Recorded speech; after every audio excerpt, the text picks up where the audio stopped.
All right, fellas, so right now I'm gonna go over the junk drop right here, right? The junk drop's just a read step. They call it junky because it feels a little junky, right? We put a name to it, but all it's gonna be is just a read step, right? How we'll be able to get going on that is we're gonna make sure your inside foot's back, right? If the ball were inside right here, we wanna make sure we have a great stance, chest over the toes, right? We wanna make sure we have a narrow stance as well, right? We don't wanna be wide. We wanna be able to work straight back and work on angles right here. If we were to break, we can go straight forward. If we want to push forward, we can run a straight line, right? We're not going wide stepping or anything like that, right? So we got a great stance right here. Chest is over the toes. While we're junk dropping, all we're doing is we're pushing off the front foot. We're sliding back the back foot, and then we're gonna bring that front foot back, and we're gonna reset that stance again, right? And all we're doing is we're gonna do that with a tempo, right? So as we're going, we're pushing off, sliding back, and we're keeping our eyes on our defender. We're pushing off, sliding back, right? So when we get 2 or 3 of those in a row here, right, and we were to do it, it'll look something like this here, right? As we're junking, then we can get into a pedal, right? Just like that there, right? Out of the junk drop. The reason why, we want to be able to gain about half a yard as opposed to a full yard, right? So while we're going through these read steps, we want to allow that cushion to get eaten up while allowing us to be able to show our athleticism that we can play in space and we can play in tight corners here, right? So as opposed to go ahead and pedaling straight back out and gaining a yard per pedal, we're going to cut that in half, right? And we're going to go ahead and junk drop, and we're going to get about half a yard and allow him to eat that cushion up. The reason for 2 to 3, that's going to help us keep that 4 to 6 yard cushion so we can break on the ball, right? How many times have you seen on the field where guys are getting hitched down the field because they're playing too passive and they're getting out far too soon, right? This will allow us to keep good distance where if the ball's in the air and we see him curling up right here and we're, let's say, come forward matching to that, we can go ahead, we can break on, we give ourselves a chance to be able to punch the ball out, pick the ball off, and go for 6. All right, right now we're gonna work a foot fire drill right here, right? You can set up cones if you like. If you don't have cones, you can use a sneaker, a bunch of them, and call it a day. All we're working on here is we're working on transitioning weight. Come on up here. We're working on transitioning our weight, right? This is a drill. So we're not backpedaling and braking. We're gonna transition our weight, right? Which is gonna be through foot fire at the top of our break here. We won't T-step, but we will foot fire, right? The most efficient way. Me and Coach Gilly might argue on that. I don't know yet. But while we're going through this drill right here, all we're doing is we want to work on fast arms, fast feet in a tight space. And when we get our hips back and we need to start going forward, we want to start transitioning that weight, dropping that nose forward so we can work our way forward, and we're transitioning weight back and forth, right? So while we're going here, we want to make sure we're fast arms, fast feet, transitioning the weight, tight feet, going forward and back, and I'm working on feeling what it feels like to transition that weight. Good, here we go. We're opening up 45 right now, right here, right? We're gonna work on opening up 45, keeping our eyes back to the quarterback, and on our way on the top, we're breaking back to the ball. We wanna make sure we track down back to the ball. And I'll show you what exactly that is right here, right? But what I wanna make sure we're doing is we're keeping our eyes back, we're opening up 45, and when we get on back, we're playing on that outside foot, and we're getting our shoulders to the defender, and we're gonna start tracking down. So check our feet on this right here, right? We wanna make sure we're near shoulder, near foot, and we're near foot back to the defender. And after we get to the top of this drill, we'll set back up again, and we'll do it again here, right? So I'm opening up 45. I'm playing off the outside foot. I'm making my way back to the defender. I'm gonna track back and get set back up again, right?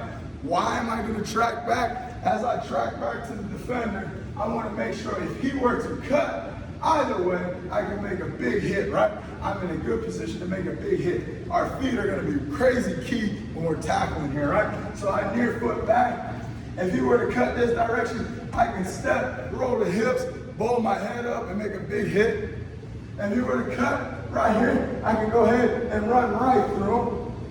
And if he were to try to turn it up on me here, I got that foot, I can go ahead through the thigh board and gator roll and take him out, right? So I can make a cut, I can make a tackle, and it's gonna make us a for sure tackle. Again, we open up 45, we get to the top, we're planting, we're tracking back. I'll show you one full speed here, right? We want to get in a good stance, square our feet up, open up 45, and we're tracking back downhill. Then we'll set back up again and do it again, right? Just like that. Foot firing at the top of the break here, right? On this gig, we won't work on the reach steps prior. We just want to pedal straight out. We're going to make sure we get that inside foot up, balls inside over here, right? We'll make sure the inside foot's back, that we've got clear vision of the quarterback. We can see everything that's going on. On this gig here, great stance to start off with, right?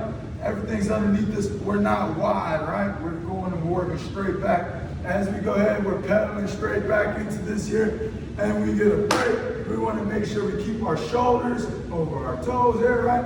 And we're pursuing back to the defender, and we're foot firing at the top, right? All we're doing is we're pressing off the spot of where we're trying to leave, right? So as I go ahead and I pedal back and I'm getting out my break here, I'm foot firing out, I want to make sure I'm pushing off the spot where I am trying to leave, right? I'm not running in place, but I am pushing, right? So as I go ahead and I get up out of here, right? Balls inside, I start my pedal, and I get up out of here, I'm foot firing and push on out, and I'm gaining ground, right? No pause, no hesitation. I'm still working to get forward. I may not be getting the whole yard right out the gate. I may not be getting 5 feet right out the gate, but I am gaining those inches, and I am working in the right direction. Here's another drill right here I want you to work on. We're gonna be working on a weave right here, all while keeping our shoulders square. Why do we want to keep our shoulders square? So we can see everything in front of us without getting rid of our vision. Our vision is everything, right? Whatever we can see, we can actually break on right here, right? So as we're practicing a weave right here, the direction that we are leaving and pushing off of is going to be our cross foot, right? I said again, the direction that we are leaving and we are going away from, that foot that we press off of is going to be our cross foot while we're staying square. We're not crossing clear across the body, but it's just a hair here, right? So what you can do is you can set up about 3 cones and weave each way and then walk it back. You can get a ton of reps of these right here, right? So let's say balls inside here and I'm starting off this way and I'm immediately weaving, right? And I'm going to go ahead and I'm pressing off that foot and I'm going back and I'm pressing off and I start that weave here, right? I'm going to cross that foot just a little bit and I'm going to work to my spot as I got my shoulders square. And when I get to the top of the spot that I am leaving and I'm pressing off of, I'm going to go ahead and I'm going to keep my shoulders square and I'm still working back and I'm working my weave here, right? So as you can see, as I'm pressing off that spot and I'm pushing off and I'm working that weave, I got my shoulders square and I got my shoulders square and I'm crossing that foot. And as I get better, I can go ahead and get after it, right? Just like that. You can work that drill by walking, you wouldn't even break a sweat. So last but not least, this drill is the easiest right here. We want to make sure we get comfortable within our stance. We are seasoning our legs to get comfortable within our stance right here. So you want to go each way, and we want to go about maybe 30 to 40 seconds, right? Just get relaxed here, right? So we want to make sure our feet are underneath us. We're never too wide, right?